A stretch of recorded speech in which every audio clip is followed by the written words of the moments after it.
ചെയ്യേണ്ടതില്ല. പക്ഷെ വരും. ഇനി ആർക്കൊക്കെയാണ് എന്തൊക്കെയാണ് കൊട്ടുന്നതെന്ന് എനിക്ക് കാണണം. ഇവിടെ ഒരു പറ്റം യോദ്ധാക്കളുടെ NDA യോദ്ധാക്കളുടെ തേരോട്ടമാണ് ഇന്ന് ആരംഭിക്കുന്നത്. ഒരുപാട് അനുവദിച്ച സമയത്തിനപ്പുറം സംസാരിച്ചു എന്ന് എനിക്കറിയാം. നിങ്ങൾ തന്ന ആവേശത്തിനും വരവേൽപ്പിനും ആർപ്പുവിളിക്കും സ്നേഹത്തിനും നിങ്ങൾ തന്ന വിശ്വാസത്തിനും നന്ദി. നമസ്കാരം.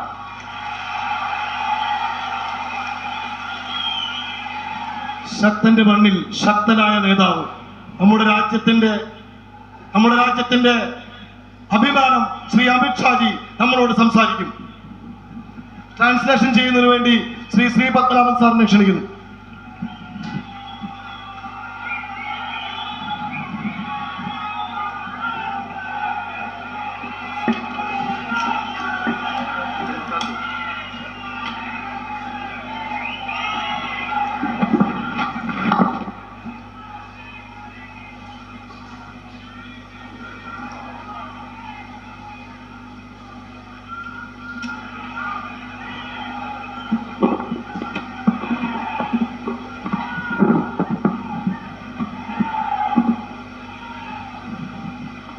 मेरे साथ बोलिए, भारत माता की।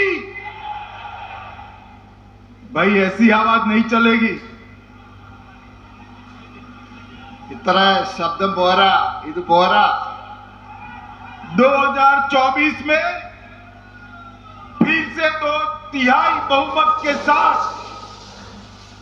नरेंद्र मोदी जी के नेतृत्व में भारतीय जनता पार्टी की सरकार बनानी है.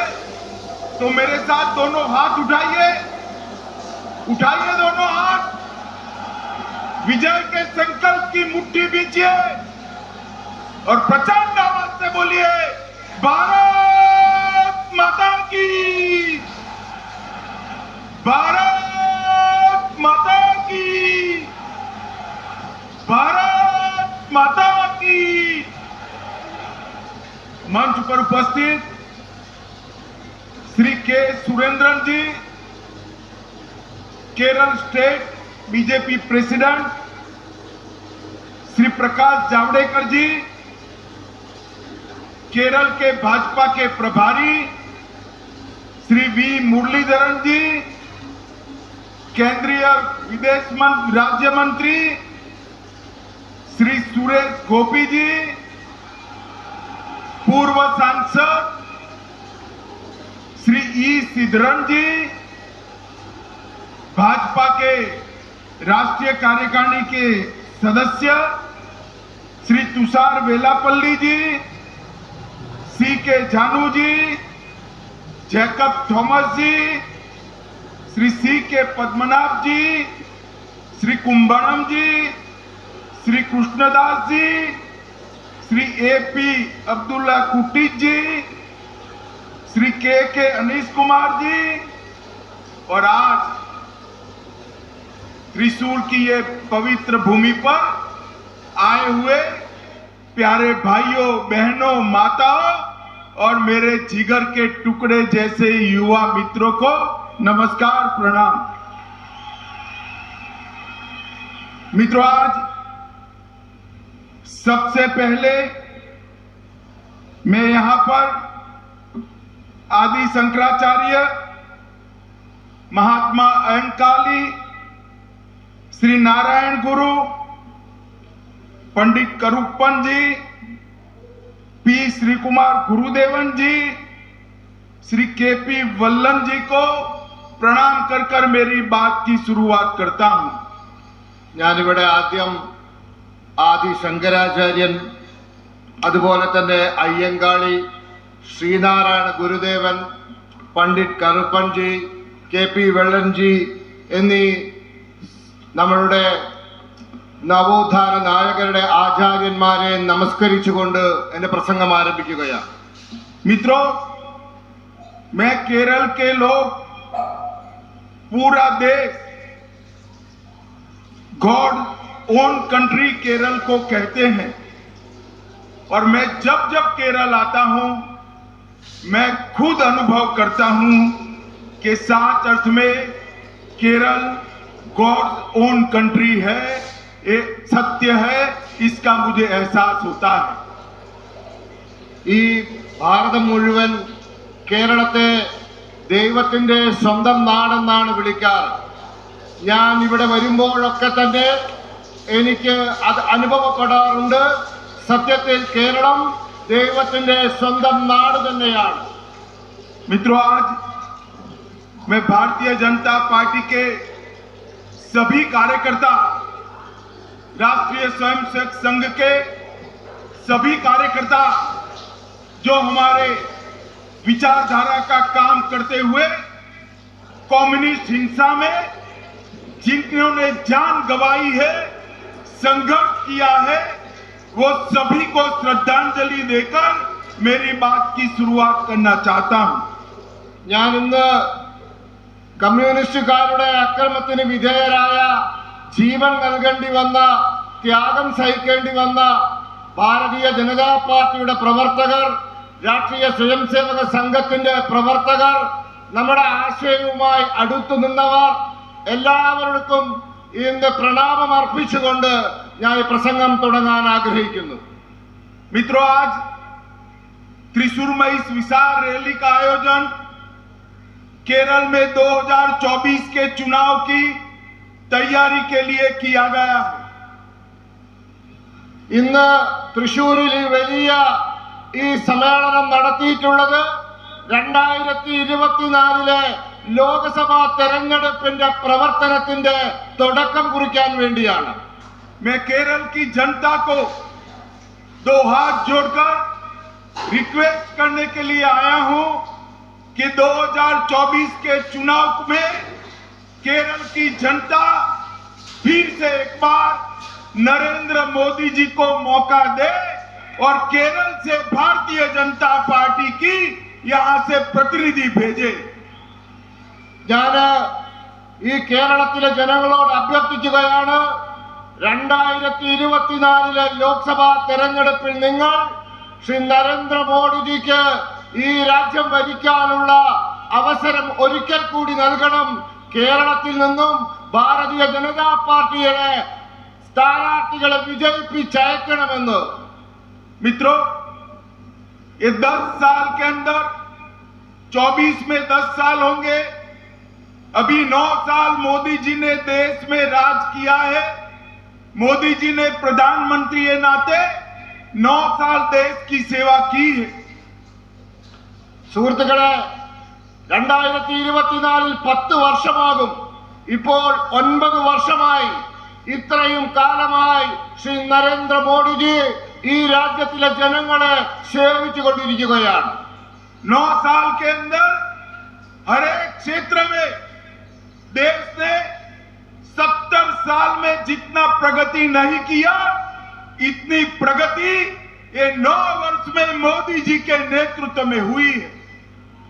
ഈ 9 വർഷത്തിനുള്ളിൽ ഈ രാജ്യത്ത് കഴിഞ്ഞ 70 വർഷം കൊണ്ട് ഈ രാജ്യത്ത് നടക്കാത്ത വികസന പ്രവർത്തനങ്ങൾ ഈ രാജ്യത്ത് സംഭവിച്ചിട്ടുണ്ട്. हमारे देश का अर्थतंत्र 2014 में जब मोदी जी ने कार्यभार संभाला, तब हमारे देश का अर्थतंत्र दुनिया की इकोनॉमी के तालिका में 11वें नंबर पर था। मगर 9 साल के अल्पकालीन समय के अंदर हमारी इकोनॉमी दुनिया की 5वीं बड़ी इकोनॉमी बन गई है। ये बहुत बड़ी उपलब्धि है। ഈ രാജ്യത്തിന്റെ സമ്പദ് വ്യവസ്ഥ 2014 ശ്രീ നരേന്ദ്രമോദിജി അധികാരത്തിൽ വരുമ്പോൾ ലോകത്ത് 11ാം സ്ഥാനത്തായിരുന്നു. എന്നാൽ കഴിഞ്ഞ 9 വർഷം കൊണ്ട് ഈ രാജ്യത്തിന്റെ സമ്പദ് വ്യവസ്ഥ ഇന്ന് ലോകത്തെ 5ാം സ്ഥാനത്ത് നിൽക്കുന്ന സമ്പദ് വ്യവസ്ഥയായി മാറിയിരിക്കുന്നു. ये कार्यकर्ता सारे बैठ जाइए, बैनर की जरूरत नहीं है, प्लीज प्लीज सिट डाउन। ആ ബാനർ താഴ്ത്തണം. അവിടെ ആ ബാനർ താഴ്ത്തണം. ഇരിക്കൂ. मित्रों, ये 9 साल के अंदर मोदी जी ने देश को सुरक्षित करने का काम किया। ഈ കഴിഞ്ഞ 9 വർഷം കൊണ്ട് നരേന്ദ്രമോദിജി ഈ രാജ്യത്തെ സുരക്ഷിതമാക്കി. पहले यूपीए की सरकार थी, आए दिन पाकिस्तान से हमले होते थे, टेररिस्ट अंदर घुसकर हमारे जवानों के सर काटकर ले जाते थे। और ये यूपीए की सरकार, कांग्रेस की सरकार चुप होकर बैठी थी, वोट बैंक की पॉलिटिक्स करती थी। പണ്ട് UPA സർക്കാർ ഇന്ത്യ ഭരിക്കുമ്പോൾ പാകിസ്ഥാനിൽ നിന്നുള്ള തീവ്രവാദികൾ നമ്മുടെ രാജ്യത്ത് അതിക്രമിച്ചു കടന്ന് നമ്മുടെ സൈനികരുടെ തല വെട്ടിമാറ്റുമായിരുന്നു. അന്ന് UPA സർക്കാർ വോട്ട് ബാങ്ക് രാഷ്ട്രീയം മുന്നിൽ കണ്ടുകൊണ്ട് ഒരക്ഷരം മിണ്ടാതെ ഇരുന്നിരുന്നു. और मोदी जी के समय में पुलवामा और उरी में पाकिस्तान ने हमला किया। 10 ही दिन में सर्जिकल स्ट्राइक कर पाकिस्तान के घर में घुसकर टेररिस्टों को खत्म करने का काम भारत की सेना ने किया। എന്നാൽ നമ്മുടെ കാലഘട്ടത്തിൽ പുൽവാമയിലും ഉറിയിലുമൊക്കെ പാകിസ്ഥാൻ തീവ്രവാദികൾ നമ്മളെ ആക്രമിച്ചപ്പോൾ 10 ദിവസത്തിനുള്ളിൽ അവന്റെ വീട്ടിൽ കയറി അവനെ അടിച്ചു കൊല്ലാനുള്ള തന്റെ മോഡി സർക്കാർ കാണിച്ചു. मोदी जी ने डिफेंस के साधनों के उत्पादन में भारत को 2014 की अपेक्षा 272% आगे बढ़ाने का काम किया है और देश को आत्मनिर्भर बनाने का काम किया है। നമ്മളുടെ പ്രതിരോധ ഉൽപാദന മേഖലയിൽ നരേന്ദ്രമോദി സർക്കാർ അധികാരത്തിൽ വന്നതിന് ശേഷം 272% വർധനവാണ് ഉണ്ടായിരിക്കുന്നത്. നാം ഇന്ന് ആത്മനിർഭരമായ സ്വന്തം കാലിൽ നിൽക്കുന്ന ഒരു രാജ്യമായി പ്രതിരോധ മേഖലയിൽ മാറിയിരിക്കുന്നു. मित्रों, मैं आज यहां आया हूं तब यहां केरल की जनता ने बहुत लंबे समय पर एक बार कांग्रेस, एक बार कम्युनिस्ट, एक बार कम्युनिस्ट, एक बार कांग्रेस, बारी बारी ये दोनों को शासन करने का मौका दिया है। ഞാൻ കേരളത്തെ പറ്റി പറയട്ടെ. ഈ കേരളത്തിലെ ജനങ്ങൾ വളരെ അധികം വർഷങ്ങളായി ഒരു തവണ കോൺഗ്രസിന്, പിന്നെ കമ്മ്യൂണിസ്റ്റിന്, വീണ്ടും കോൺഗ്രസിന്, വീണ്ടും കമ്മ്യൂണിസ്റ്റിന്, അങ്ങനെ മാറി മാറി ഈ കേരളം ഭരിക്കാനുള്ള അവസരം നൽകുകയുണ്ടായി. मगर मित्रों, कम्युनिस्ट पूरी दुनिया में खत्म होने जा रहे हैं। पूरी दुनिया कम्युनिस्टों को रिजेक्ट कर चुकी है और पूरा देश कांग्रेस को रिजेक्ट कर चुका है। എന്നാൽ കമ്മ്യൂണിസ്റ്റുകാർ ലോകത്ത് അവസാനിച്ചിരിക്കുന്നു, അല്ലെങ്കിൽ ലോകം കമ്മ്യൂണിസ്റ്റുകാരെ നിരാകരിച്ചിരിക്കുന്നു. അതുപോലെ ഈ രാജ്യം മുഴുവൻ കോൺഗ്രസിനെയും നിരാകരിച്ചിരിക്കുന്നു. मैं केरल की जनता को विनती करने आया हूं कि 2024 के चुनाव में नरेंद्र मोदी जी के नेतृत्व में भारतीय जनता पार्टी को मौका दीजिए। हम केरल और भारत दोनों को विकसित, सुरक्षित और आगे बढ़ाने का काम करेंगे। ഞാൻ കേരളത്തിലെ ജനങ്ങളോട് ആവശ്യപ്പെടുകയാണ്, നിങ്ങൾ 2024 നരേന്ദ്രമോദിയുടെ നേതൃത്വത്തിലുള്ള ഗവൺമെന്റിന് ഒരു അവസരം നൽകൂ. ഞങ്ങൾ ഈ കേരളത്തെ മാത്രമല്ല സമ്പൂർണമായ ഭാരതത്തെയും വികസിതവും സുരക്ഷിതവുമാക്കി മാറ്റും. मित्रों, कम्युनिस्ट पार्टी और कांग्रेस पार्टी की स्थिति कैसी हो गई है? अभी त्रिपुरा में चुनाव हुआ, केरल में दोनों पार्टियां आमने सामने लड़ रही है और त्रिपुरा में कम्युनिस्ट और कांग्रेस इलू इलू कर रहे हैं। സുഹൃത്തുക്കളെ, ഞാൻ ഇവരുടെ അവസ്ഥ പറയാം. ഈ കമ്മ്യൂണിസ്റ്റുകാരും കോൺഗ്രസുകാരും ഈ അടുത്ത ദിവസം ത്രിപുരയിൽ തെരഞ്ഞെടുപ്പ് നടന്നു. അവിടെ ഒരുമിച്ച് നിന്ന് മത്സരിച്ചു. നിങ്ങൾ നോക്കൂ, കേരളത്തിൽ പരസ്പരം തല്ലുന്ന ഈ കൂട്ടർ അവിടെ ഒരുമിച്ച് നിന്ന് മത്സരിച്ച സാഹചര്യമുണ്ടായി. उनका अस्तित्व बचाने के लिए विचारधारा छोड़कर कांग्रेस और कम्युनिस्ट दोनों त्रिपुरा में बीजेपी के खिलाफ लड़े मगर त्रिपुरा की जनता ने पूर्ण बहुमत के साथ फिर से एक बार भारतीय जनता पार्टी को विजयी बनाया है। സ്വന്തം നിലനിൽപ്പിന് വേണ്ടി, നിലനിൽപ്പ് സംരക്ഷിക്കാൻ വേണ്ടി രണ്ടു കൂട്ടരും ഒരുമിച്ച് നിന്ന് ത്രിപുരയിൽ തെരഞ്ഞെടുപ്പിനെ മത്സരിച്ചു. പക്ഷേ ത്രിപുരയിലെ ജനങ്ങൾ, ആ ജനങ്ങൾ വൻ ഭൂരിപക്ഷത്തോട്, കൃത്യമായ ഭൂരിപക്ഷത്തോടു കൂടി ഭാരതീയ ജനതാ പാർട്ടിയെ തെരഞ്ഞെടുത്തയച്ച സാഹചര്യമുണ്ടായി. मित्रों, कांग्रेस पार्टी ने देश के सार्वजनिक जीवन के स्तर को पाताल तक नीचे ले जाने का काम किया है। സുഹൃത്തുക്കളെ, കോൺഗ്രസുകാർ ഈ രാജ്യത്തിന്റെ പൊതുവായ അവസ്ഥയെ അങ്ങ് പാതാളം വരെ താഴ്ത്തിക്കൊണ്ടുപോയ സാഹചര്യമുണ്ടായി. अभी अभी एक प्रदर्शन में कांग्रेस के बड़े बड़े नेता, प्रधानमंत्री नरेंद्र मोदी जी, जिन्होंने पूरी दुनिया में भारत का यश फैलाया, भारत को सम्मान दिलाया, भारत के गौरव को बढ़ाया, वो नरेंद्र मोदी जी को मोदी तेरी कब्र खुदेगी इस प्रकार के नारे लगाएं। സുഹൃത്തുക്കളെ, അടുത്ത ദിവസം കോൺഗ്രസിന്റെ ഒരു നേതാവ് പറഞ്ഞതെന്താണ്? ശ്രീ നരേന്ദ്രമോദിജിയെ പറ്റി ഈ ലോകം മുഴുവൻ ഭാരതത്തിന് യശസ്സുണ്ടാക്കിയ, പേരുണ്ടാക്കിയ, ഈ ലോകത്തിന്റെ നെറുകയിലേക്ക് ഭാരതത്തെ കൈപിടിച്ചുയർത്തിയ മോഡിജിയെ കൊണ്ട് പറഞ്ഞത്, മോഡി നിങ്ങളുടെ ശവക്കുഴി ഞങ്ങൾ കുഴിക്കുമെന്നാണ് ഒരു കോൺഗ്രസിന്റെ നേതാവ് പറഞ്ഞത്.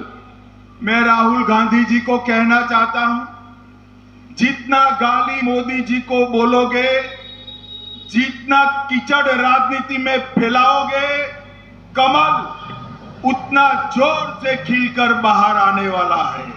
എനിക്ക് രാഹുൽ ഗാന്ധിജിയോട് പറയാനുള്ളത്, നിങ്ങൾ എത്രത്തോളം നരേന്ദ്രമോദിയെ അധിക്ഷേപിക്കുന്നുവോ, എത്രത്തോളം മോശം വാക്കുകൾ അദ്ദേഹത്തിനെതിരെ ഉപയോഗിക്കുന്നു, അത്രയും ശക്തിയിൽ ഇവിടെ താമരകൾ വിരിഞ്ഞുകൊണ്ടേയിരിക്കും.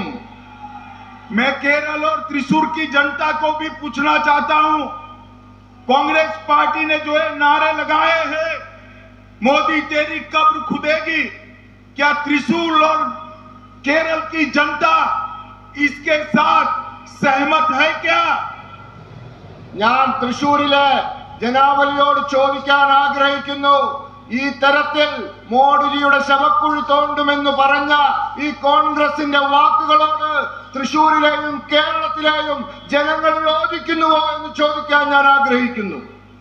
मित्रों, मुझे मालूम है केरल की जनता ना हिंसा को स्वीकारती है, ना कम्युनिस्टों की हिंसा की राजनीति को स्वीकारती। സുഹൃത്തുക്കളെ, എനിക്കറിയാം കേരളത്തിലെ ജനങ്ങൾ അക്രമത്തെ അംഗീകരിക്കുന്നില്ല, അവർ കമ്മ്യൂണിസ്റ്റുകാരുടെ അക്രമ രാഷ്ട്രീയത്തെയും അംഗീകരിക്കുന്നില്ല എന്ന്.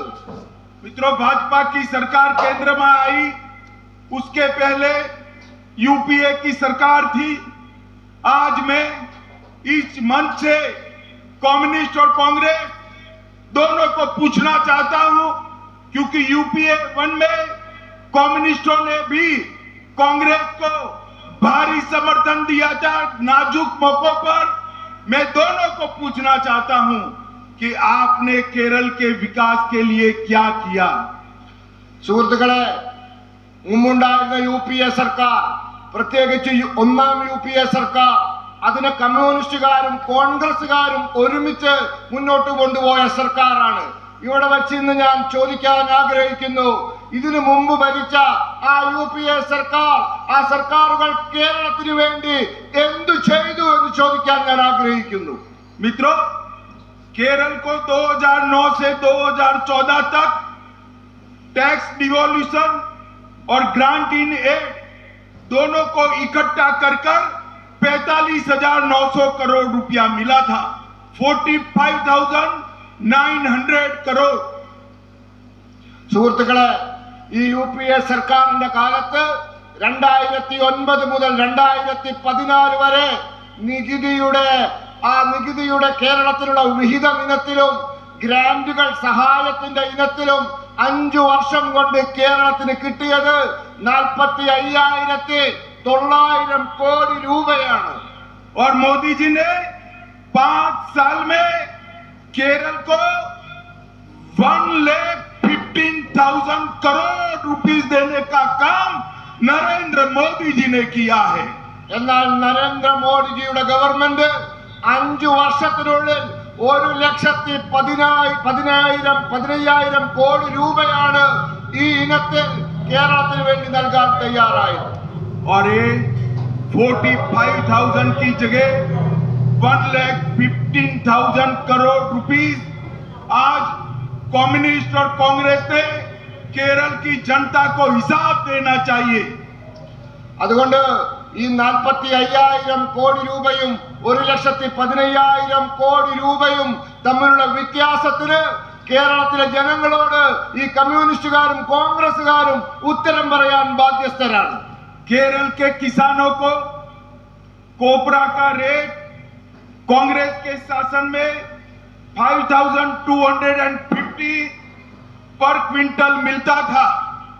भारतीय जनता पार्टी की सरकार ने 5,250 से बढ़ाकर 11,750 कोपरा का रेट देने का काम किया है।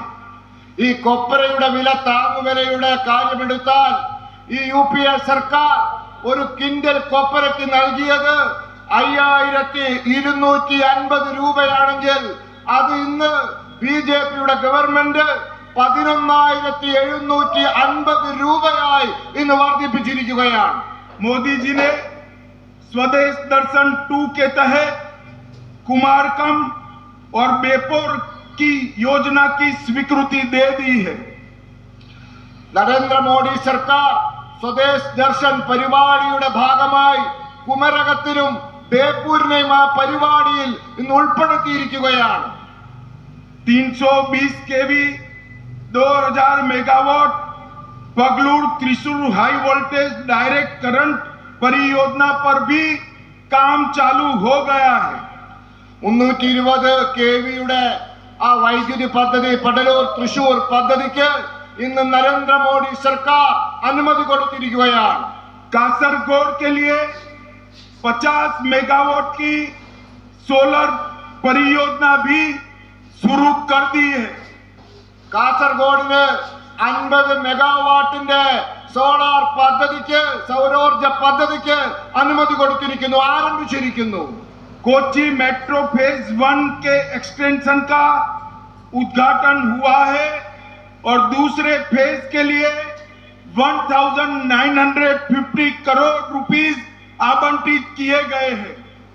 കൊച്ചിയുടെ മെട്രോയുടെ 1ാം ഘട്ടം അത് ആരംഭിച്ചു കഴിഞ്ഞു. അതോടൊപ്പം 2ാം ഘട്ടത്തിനു വേണ്ടി കേന്ദ്ര സർക്കാർ 1,950 കോടി രൂപയാണ് അനുവദിച്ചിട്ടുള്ളത്. अभी अभी नरेंद्र मोदी सरकार ने केरल के 3 बड़े railway station Ernakulam town station, Ernakulam junction और कोल्लम स्टेशन को एयरपोर्ट की तरह डेवलप कर आधुनिक रेलवे स्टेशन बनाने का निर्णय किया है। ഈ അടുത്ത ദിവസം മോഡി സർക്കാർ കേരളത്തിലെ 3 റെയിൽവേ സ്റ്റേഷനുകൾ, Ernakulam town railway station, Ernakulam junction railway station, Kollam railway station, ഇത് 3 എണ്ണത്തെയും വിമാനത്താവളത്തിന്റെ നിലവാരത്തിലേക്ക് ഉയർത്താനുള്ള തീരുമാനമെടുത്തിരിക്കുന്നു. അത് നടപ്പിലാക്കാൻ പോവുകയാണ്. सबरीमाला आने के लिए इच्छुक सारे यात्रियों के लिए तिरुवनंतपुरम से लेकर मैंगलोर तक की रेल रूट का डबल करने का काम ये भारतीय जनता पार्टी की मोदी सरकार ने शुरू किया है। ഈ ശബരിമല തീർത്ഥാടനവുമായി അത് മുന്നിൽ കണ്ടുകൊണ്ട് ഈ തിരുവനന്തപുരം മുതൽ മംഗലാപുരം വരെയുള്ള റെയിൽപാത അതിന്റെ ഇരട്ടിപ്പിക്കൽ പണി നരേന്ദ്രമോദി സർക്കാർ പൂർത്തീകരിച്ചിരിക്കുകയാണ്. मित्रों, 2 स्मार्ट शहर कोच्चि और तिरुवनंतपुरम के लिए 773 करोड़ रुपया खर्च किया जा चुका है। ഈ കൊച്ചിക്കും തിരുവനന്തപുരത്തിനും വേണ്ടി ഈ സർക്കാർ 720 കോടി രൂപ മൊത്തം ചെലവാക്കിയിരിക്കുകയാണ് വിവിധ പദ്ധതികൾക്കായി. नेशनल हाईवे के लिए 55,000 करोड़ रुपीस नरेंद्र मोदी जी ने अप्रूव भी किया है और बहुत बड़ा हिस्सा खर्च भी हो चुका है। ഈ ദേശീയ ഹൈവേ 66 വേണ്ടി നരേന്ദ്രമോദി സർക്കാർ 55,000 കോടി രൂപ അനുവദിക്കുകയും അതിന്റെ സിംഹഭാഗവും ചെലവാക്കി കഴിയുകയും ചെയ്തിരിക്കുകയാണ്. कोची में भारत पेट्रोलियम का पेट्रोलियम कॉम्प्लेक्स 6,000 करोड़ रुपए के इन्वेस्टमेंट से चालू कर दिया है। കൊച്ചിയില് ഭാരത് പെട്രോളിയത്തിന്റെ ആ പെട്രോളിയം കോംപ്ലക്സിന് വേണ്ടി 6,000 കോടി രൂപയാണ് മോഡി സർക്കാർ ചെലവാക്കിയിരിക്കുന്നത്. मित्रों, कम्युनिस्ट पार्टी हमेशा गरीबों की बात करती थी, मगर गरीबों के लिए कम्युनिस्ट पार्टी ने कुछ नहीं किया है। കമ്മ്യൂണിസ്റ്റുകാർ സുഹൃത്തുക്കളെ പാവപ്പെട്ടവന്റെ കാര്യം സംസാരിക്കും, പക്ഷെ അവർ പാവപ്പെട്ടവന് വേണ്ടി ഒന്നും ചെയ്യാറില്ല. मित्रों, भारतीय जनता पार्टी की मोदी सरकार ने 20 लाख से ज्यादा किसानों को 6,000 रुपया 6,000 रुपीज पर ईयर उनके बैंक अकाउंट में भेजकर किसानों के सच्चे मित्र बनने का प्रयास किया है। എന്നാൽ നരേന്ദ്രമോദി സർക്കാർ കേരളത്തിൽ 20 ലക്ഷത്തിലധികം വരുന്ന കൃഷിക്കാരുടെ ബാങ്ക് അക്കൗണ്ടുകളിലേക്ക് വർഷം 6,000 രൂപ കൃത്യമായി അയച്ചുകൊണ്ട് കൃഷിക്കാരന്റെ ഏറ്റവും അടുത്ത